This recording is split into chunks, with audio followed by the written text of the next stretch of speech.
Hey there, YouTube. How you doing today? It's a pretty day here in lower Alabama. Actually, we deserved one. Our weather has been horrible lately, and we were starting to just have like thunderstorms every day. So it's definitely been good to see the sun back the last couple of days. Today I want to talk about the best way to start a plant-based diet. I don't know if you've ever heard this saying before, but there's a saying that the journey of 1,000 miles begins with one step. That might be Lao Tzu. You know how sometimes they attribute quotes to people and you're not really sure, but that does kind of sound like some Taoist thought, and it might be Lao Tzu, but it really is true. Everything we need to do, no matter how big it is, however difficult it may seem, or whatever, everything in life begins with that first step, with one step. And when it comes to a plant-based diet, the reason I like to do these simple videos, basic videos over and over and over is because there's so many people out there trying to complicate it. There's so many people out there trying to almost turn it into just the various versions of diets that we have seen out there throughout the years. And even like some of the questions I get, I'm like, yeah, people just aren't looking in the right direction. They get so detailed. Well, can I eat this? What about this one particular food? So many people ask about one particular little component.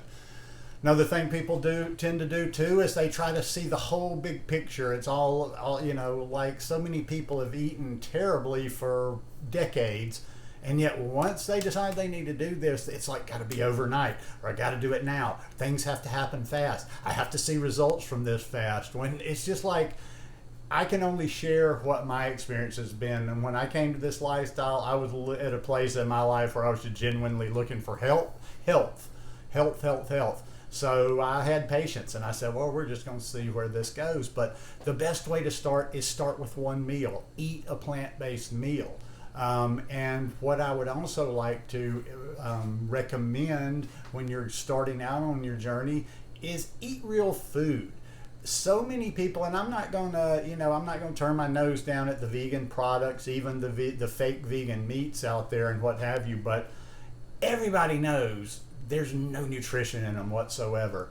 None whatsoever. So the reason I'm always saying to eat a whole food plant-based diet is because when you're eating that way, you're filling your belly, you're getting your recommended amount of calories, but you're also getting satiety. I always have a problem with that word, where you're satiated. And here's the thing with a lot of those fake meats and the fake products and the processed stuff out there, it's very similar to stuff on the standard American diet. You might be getting enough calories in your belly, but you're not getting your needs met. You're not getting your nutrition needs met. So start with simple food. Start with foods that most people actually like. People think, oh, I'm going plant-based, I'm going vegan. Oh, I'm never going to eat this, I'm never going to eat that again. What is this vegan food? How can I find plant-based food? And you're probably eating it already. Listen, when I went plant-based, I was living in Costa Rica. One of the main staples down there, beans and rice. Beans and rice came with almost anything, so that's a great place to start right there. Make yourself some rice, cook a pot of beans, make some quinoa. Another good combo that I really like for cooked food, and I'll get to the raw folks in a minute, for cooked food is sweet potatoes and black beans. That is such a good combo. Now you throw in some veggies with that. Sweet potatoes, black beans. I like to steam myself some broccoli sometime. When I'm going a little bit more southern, I might have myself some sweet potatoes, some black-eyed peas. And one thing I recommend, I want to just keep telling everybody over and over, is them collard greens. That stuff that I grew up on down here in the South. Everybody's on to that now, and that's one of the best greens out there. You've got all these fancy stuff, greens and what have you, but good old collard greens, highest amount of calcium, I believe, in any greens out there. So eat a simple meal. If you're trying to go raw, start with one simple meal. Eat a raw meal. For the people that are not necessarily trying to go raw, to eat a plant-based meal, you're not going to... I think some people think they're going, I don't know what they think. They think like a plant-based meal, I'm never going to be satisfied. I'm always going to be missing something. You make that beans and rice, or those that sweet potato and beans and vegetables, and you put simple stuff on there. Hell, I happen to have a visual aid right there. Eating those beans and rice, avocado goes great with beans and rice. Something else that goes good with beans and rice, salsa.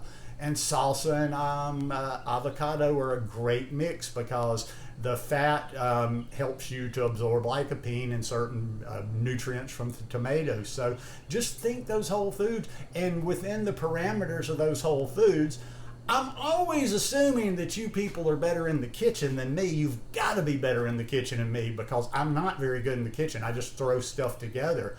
But you'll start figuring it out. Okay, I'm making some beans and rice tonight. I got these greens, or I got this. I'm going to put some sauce on top of that. And you just go step by step. You learn a recipe here. You learn a recipe there. You learn how to use different flavors with those. I use spices a lot. I've been, I'd say for the last 6 or 8 months, I use spices a lot more than I have in the past. I use turmeric a lot, and when I'm using turmeric, I use black pepper with it because it makes the turmeric a little bit more absorbable. I use I use garlic powder, not salt because you're bumping up your sodium in there. I use garlic powder, I use onion powder, I use chili powder, I use cumin. I use all kind of spices to spice it. Use these spices to help, add to the flavor of these meals without putting a bunch of garbage on there. You don't need to, and even come to this lifestyle. And people ask sometimes, I don't recommend oil, but I take a step back from that. I'm also not like never have oil whatsoever, but I would recommend as you're starting out on your journey, don't just pour a lot of olive oil on top of this stuff. That's something that I did. I did use quite a bit of oil in the early days of on the plant-based diet, and I'm like, that just kind of was a setback. Like I say, I'm never going to be this far on this side, never, or using it a lot.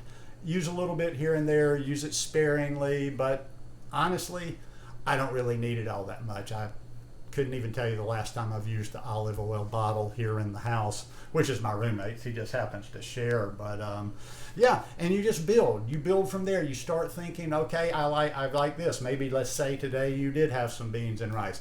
Then you start thinking, well, I can't eat that every day, so what am I going to make tomorrow? And you use variety within there. There's lots of different types of legumes you can use. There's lots of different, and you start also learning about the nutrition, and you build one step upon the other. Too many people want to go to the end result. Too many people want to know exactly everything they need to eat, how they need to do it, step by step by step, instead of just like, okay, I start here.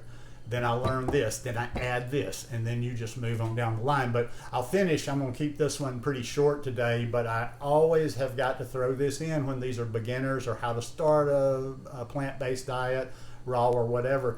You got to do some educating yourself, and you've got to do some reading. I'm not talking about just watching old hippie-looking people like me on YouTube. Read some real sources. People like Dr. Barnard, Dr. Neil Bernard, Dr. Michael Greger, Dr.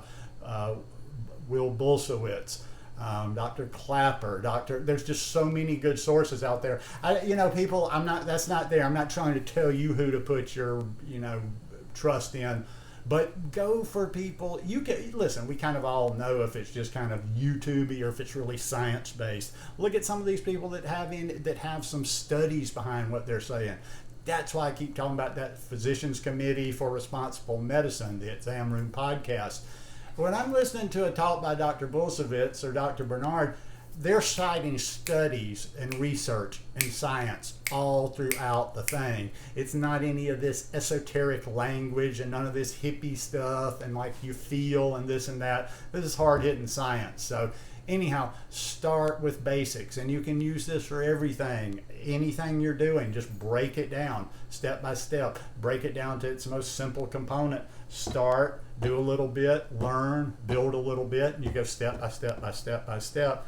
And before you know it, that one step has turned into 100 miles, 200 miles, 1,000 miles. So anyhow, keep it simple. Social media is great. I sit around a lot of time. I spend a lot of my time during the day just looking at food. It's kind of like, ooh, that looks good. But it's just more like entertaining. Like a lot of the stuff on social media is just not that realistic because number one, you're not going to put all the time into it every day. A lot of that is expensive because you've tried to create something, you know, to be wow, for that wow factor. When a lot of my food don't have the wow factor, it just has simple nutrition. So anyhow, hope you guys enjoyed this video today. If you like it, please give me a thumbs up. Have a beautiful rest of the week, and I'm sure I'll see you here at least once more before it's over. Peace.